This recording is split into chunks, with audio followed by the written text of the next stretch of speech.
Hello दोस्तों, आज हम बात करेंगे परसेंटेज के कुछ प्रश्न हैं जो महत्वपूर्ण टाइप हैं, जो आपके ग्रुप डी में पूछी जाएगी 100%, क्योंकि इस हिसाब से पूछी जाएगी। अगर पिछला पेपर आप उठाओगे तो ऐसी कोई शिफ्ट नहीं है जिसमें से आपके परसेंटेज का प्रश्न नहीं पूछा हुआ है।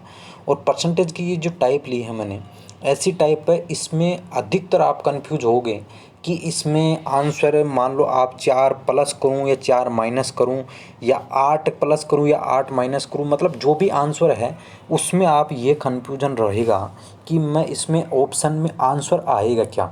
ठीक है, अब देखिए जो मैंने इसमें टाइप ली है तो ओनली 2 प्रकार की टाइप ली है। दोनों टाइप में आप वो टाइप है जो आपको कंफ्यूज करती है अधिकतर, उन्हीं टाइपों के बारे में बात करूँगा और जो आपके ग्रुप डी में पूछी जाएगी या पूछी हुई है वो टाइप ये हैं। अब देखिए शुरू करते हैं। क्वेश्चन शुरू करने से पहले अगर अभी तक आपने चैनल को सब्सक्राइब नहीं किया है तो चैनल को सब्सक्राइब कर लीजिए और लेटेस्ट वीडियो नोटिफिकेशन के लिए बेल आइकन को प्रेस कर लीजिए। अब देखते हैं, शुरू करते हैं। और अगर आपको वीडियो पसंद आए तो वीडियो को लाइक भी कीजिए। देखिए शुरू करते हैं।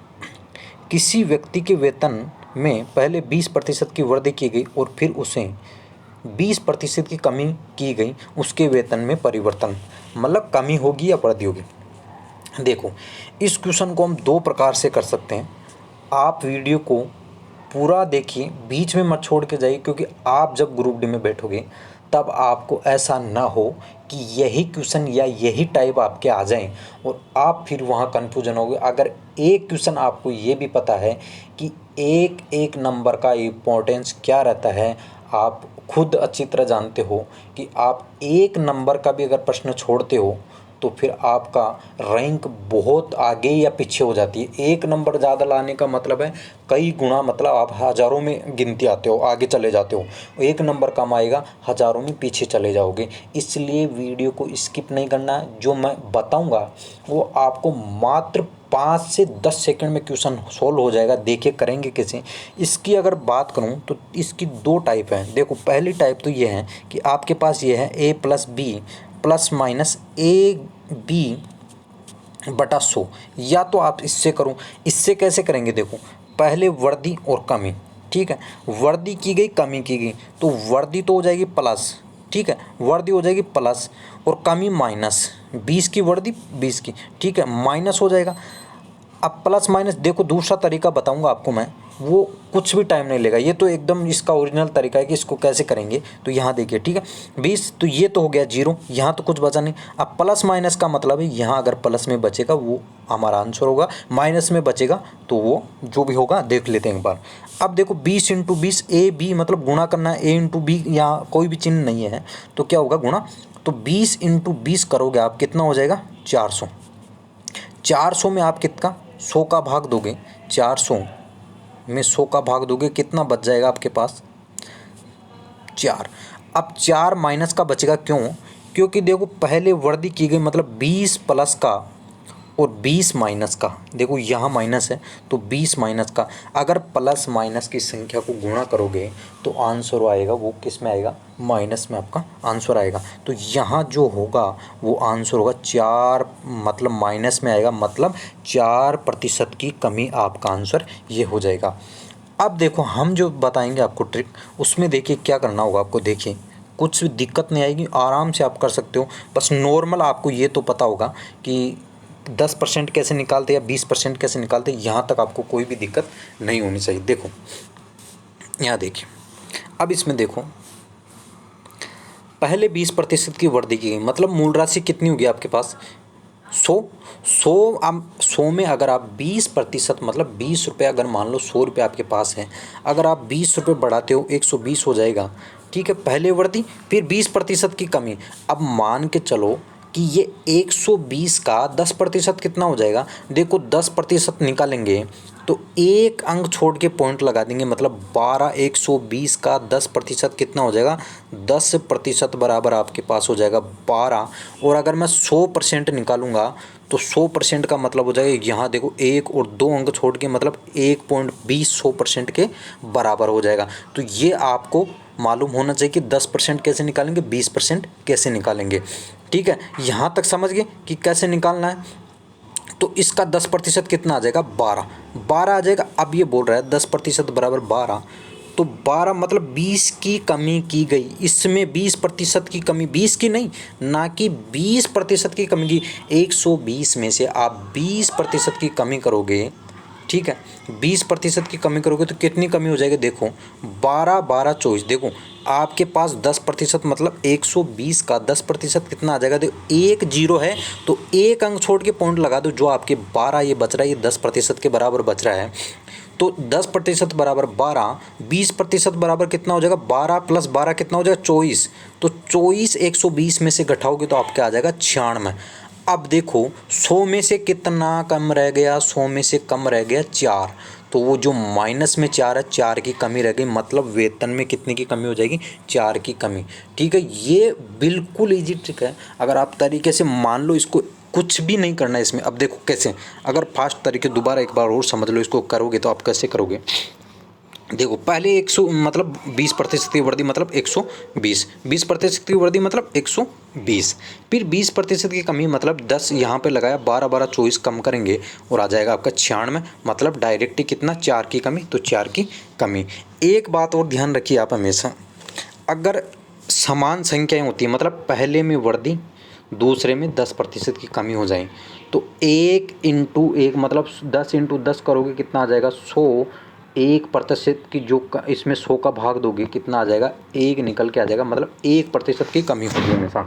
अगर मान लो 20% की वृद्धि होती है और 20% की कमी होती है, यहाँ पे पहले 20% की वृद्धि या पहले 20% की कमी हो या 20% की वृद्धि या कमी, दोनों में से कोई भी पहले हो सकता है, पर राशि कमी जो होनी चाहिए वो समान होनी चाहिए। तो 20 × 20 गुना करोगे 400 में, 400 में आप 100 का भाग दोगे कितना निकल के आ जाएगा, 4, मतलब 4 की कमी होगी। हमेशा अगर एक संख्या में संख्या समान होनी चाहिए, मान लो 30% हो आपके पास, एक में शुरू में 30% की वृद्धि हो रही हो और सेकंड में 30% की कमी हो रही हो, या फिर पहले कमी हो रही हो बाद में वृद्धि हो रही हो, तो कुछ नहीं करना। अगर समान संख्या तो आप सीधा सा ये कर लीजिए, 30 × 30 करोगे 900, 900 में 100 का भाग दे दो, 900 में 100 का भाग दें, हर संख्या में आप 100 का भाग दोगे, जो बचेगा वो, जो भी राशि बचेगी आपके 9 बचेगा, वो हमेशा माइनस में ही आएगा, हमेशा ये बात भी आपको ध्यान रखनी है। अगला देखिए क्वेश्चन, अगर समझ में नहीं आया तो इसमें समझ में आ जाएगा। देखो यहाँ देखो, किसी संख्या में पहले 20% की वृद्धि और 10% की कमी की, कोई बात नहीं, 120% मतलब 100 में 20 जोड़ोगे तो 120% की वृद्धि, फिर 20% की 10% की कमी, तो 10% की कमी मतलब यहाँ पे क्या करोगे, 12 निकाल लो, इसमें से 12 घटा दो, 120 में से 12 घटाओगे कितना बच गया, 108। मतलब देखो 100 से कितना ज़्यादा आ रहा है, क्योंकि परसेंटेज कोई भी चीज़ होती है वो खुद में 100% होती है, कोई भी चीज़ खुद में कितनी परसेंट होती है, 100। अब जो ज़्यादा आ रहा है, अगर ज़्यादा आ रहा है तो लाभ हो रहा है, तो कितना हो रहा है, 8% की वृद्धि, मतलब शुद्ध लाभ कितना हो रहा है, 8% की वृद्धि, कुछ भी टाइम नहीं लगेगा। ठीक है, अब देखो आगे देखो, जो मैंने तरीका बताया समान वाला, वो समान राशि मतलब 20 में कमी या 20 में वृद्धि, या 25 में कमी या 25 में वृद्धि, तब आपको क्या करना है, जैसे 25 में वृद्धि हो, मान लो 25 में वृद्धि और 25 में ही कमी हो, वृद्धि और 25 में ही कमी हो, या दोनों में से पहले कोई भी आ सकता है, तो क्या करोगे, 625, 625, 25 25 को गुणा करोगे, 625 में 100 का भाग दोगे, 6.25 की आप क्या होगी, हमेशा कमी होगी 6.25 की, ये भी आपको ध्यान रखना है। अब देखो यहाँ देखो, यदि किसी पुस्तक के मूल्य में 25% की कमी कर दी जाए और फिर 25% की वृद्धि की जाए, कोई बात नहीं, कमी करोगे पहले हो जाएगा कितना, 100 में 25% कम करोगे तो 75 हो जाएगा, फिर वृद्धि करने के लिए बोल रहा है, फिर 20% की वृद्धि, तो देखो 10% कितना हो गया, 7.5, मैंने बताया अगर 10% निकालना है, एक अंक छोड़ के पॉइंट लगा दो, मतलब 10% के बराबर कितना हो जाएगा, 7.5। तो 7.5 जब 10% के बराबर है तो 7.5 और 7.5 को 2 बार गुणा करोगे तो 15 आ जाएगा ना, तो 15 75 में जोड़ दो, 15 75 में जोड़ोगे तो कितना आ जाएगा, ये आपके 80 और 90। ठीक है, कितना आ जाएगा 90। 90 आ जाएगा तो शुद्ध परिवर्तन होगा, मतलब 10 पर, देखो 100 में कितना कम रह गया, 10 कम रह गया, मतलब 10% की कमी रह गई, मतलब आंसर क्या हो जाएगा 10% की कमी आपका यहाँ पे आंसर। अब देखो जो नेक्स्ट टाइप है वो आपके, देखो कन्फ्यूजन इसमें ये रहेगा, देखो क्या होगा, यदि ए का वेतन 20 से 25% कम है। अब ये तो आप भी जानते हो परसेंटेज में हमेशा कुछ भी शुद्ध मान होता है वो 100% होता है। किसी भी वस्तु को अगर मान लो 700 मान लो, अगर इसमें से परसेंटेज निकालना हो, अगर मान लो 700 मान लो, अब ये बोल दूं मैं 700 का 70 कितना प्रतिशत है, तो 700 को आपको 100 मानना पड़ेगा। तो ये आप खुद ही देख लिए कितना प्रतिशत है, 10% है। वो बाद की बात है, वो बाद में डिस्कस करेंगे, अभी क्वेश्चन की बात करते हैं हम। 10% हो जाएगा। अब यहाँ देखो, अब देखो ए का वेतन 20 से 25% कम है, मतलब 20 से, तो बी का कितना होगा, बी का 100 होगा ना भाई। ए से कम मतलब ए का कम है कितना 25%, 20 है तो बी का 100, तो ए का कितना हो जाएगा 75। 25% कम करोगे मतलब तो कितना हो जाए, 100 में से 25 कम करोगे 75 आ जाएगा। बी, अब देखो बी का ए से कितना, अब देखो जिससे तुलना करना है उसे आप हमेशा हर में लिख दो, मतलब हर मतलब नीचे भाग में लिख दो। हमेशा उस संख्या को क्या करोगे, भाग में लिख दो, हमेशा हमेशा भाग में लिख दो। बी का वेतन ए से, मतलब ए से कंपैरिजन कर रहा है तो ए का जो है वो नीचे रख दो, कितना मतलब ए से कितना अधिक है तो जो 75 वो नीचे रख दो।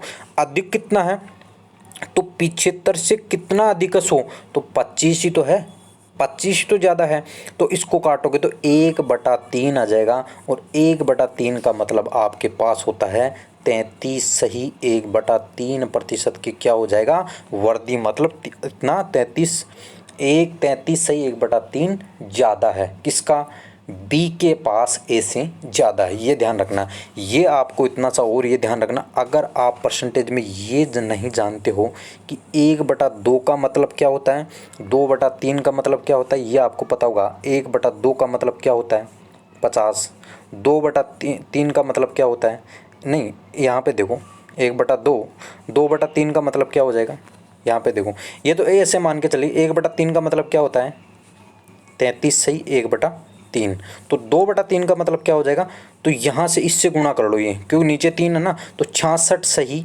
1/3। ठीक है, तो ये हो जाएगा यहाँ पे 66 सही 2/3 हो जाएगा, 2/3। ठीक है, वो बात की बात है इसमें। यहाँ पे आप तो अभी क्वेश्चन की बात कर रहे हैं हम, यहाँ क्वेश्चन पे देखो। अब देखिए यहाँ पे देखिए कि हमने निकाला कि 33% कितना है ज़्यादा है, ये तो समझ में आ गया। अगला क्वेश्चन देख लो और अच्छे से समझ में आ जाएगा। यदि एक का वेतन 20 से 50% अधिक है, एक का वेतन है 20 से 50% अधिक, मतलब बी का कितना होगा, देखो एक का वेतन 20 से 50% अधिक है, मतलब वास्तव में बी का तो 100 होगा, तभी तो 50% अधिक करोगे, मतलब 150 अधिक है। तो बी का वेतन ए से, अब ए से तुलना कर रहा है, यही कन्फ्यूजन वाली है कि कौन से को ऊपर रखें कौन से को नीचे रखें। ए से कितना, तो ए से मतलब ए को रख दो नीचे, ए से यहाँ देखो ए नीचे आ जाएगा।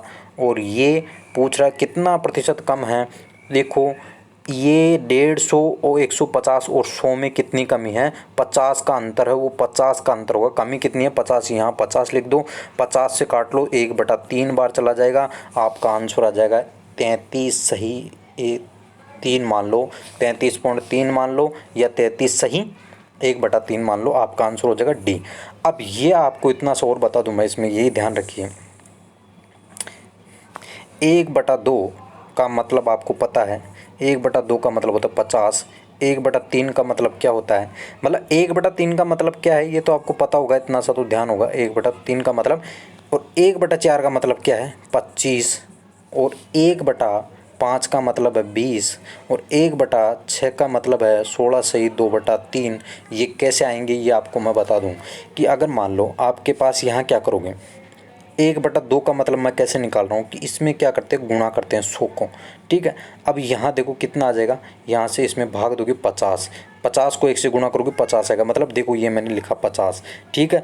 अब यहाँ मैंने 1/3 का मतलब 33 सही, 1/3 क्यों लिखा, अगर जिनको नहीं आता उनके लिए बता रहा हूँ, बाकी आता है तो बहुत अच्छी बात है। परसेंटेज बहुत ज़्यादा, जो अगर ये नहीं आता है तो आप मान के चलिए परसेंटेज में आपको बहुत ज़्यादा दिक्कत हो जाती है, ठीक है। अगर सरल बनाना तो ये आना चाहिए। अब देखो 1/3 का मतलब 1/3 इंटू 100 कर लो।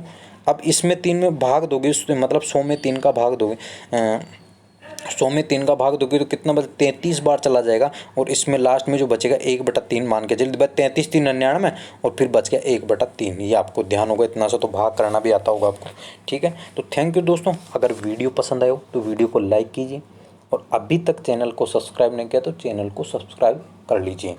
और